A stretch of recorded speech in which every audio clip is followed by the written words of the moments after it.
Shalom, friends, and welcome to another week of a Parsha reflection.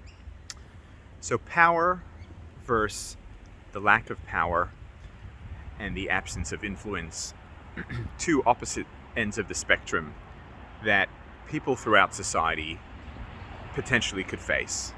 That could be in family dynamics, it could be in the workplace, in politics. You've got people that are super powerful and super influential, and then people that would feel that they don't have that level of power and the lack thereof, and cannot have that same level of influence.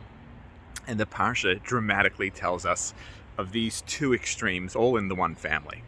So on the one hand, you have the 11 brothers of Joseph who are helplessly standing and pleading their plight in front of, they didn't realize it was their brother, but who they understood to be the viceroy of Egypt, the second perhaps most powerful person in the world. And they're pleading their plight and understand that, their odds are stacked against them.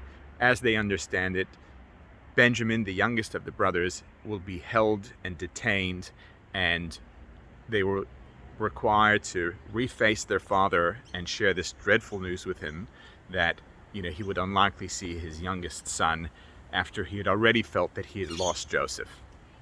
And there they stand, these 11 Jewish brothers, feeling absolutely helpless and had no power or the ability to have some influence on the situation. And right opposite them is standing Joseph, who was, perhaps the second to most powerful person in the world at the time, and was able to rule and control, and whatever he said went. The contrast in this one room, in the one family, was palpable. Yet the true power is demonstrated by a third individual, and that was Judah.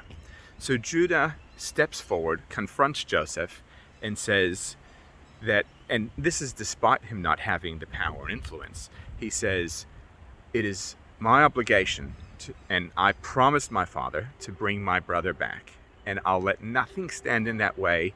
I'm happy to face Pharaoh himself, take me instead, and I'm standing for what's correct and right, and my brother Benjamin is to return, and I'll take his place."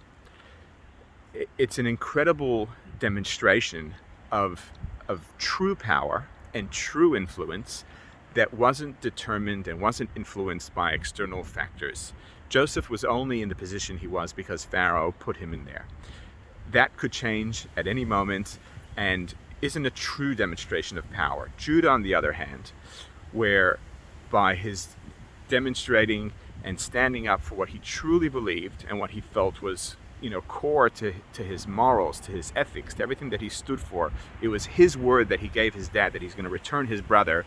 He was ready to stand forward and, take on what might come to ensure that the result would be the one that he had promised and wanted to see through. And I think throughout life we all have, times and experiences where we might feel helpless or powerless and not have the ability to influence a decision or an outcome in the way that we particularly may want it to play out. But the inspiration that we take from Judah is that when we reflect and think internally as to what that outcome is, and if it's something that is so important and deep down inside of us, that and an outcome that really reflects our true morals, let us take the courage from Judah and stand up and put our best foot forward to achieve those wonderful outcomes. Shabbat Shalom.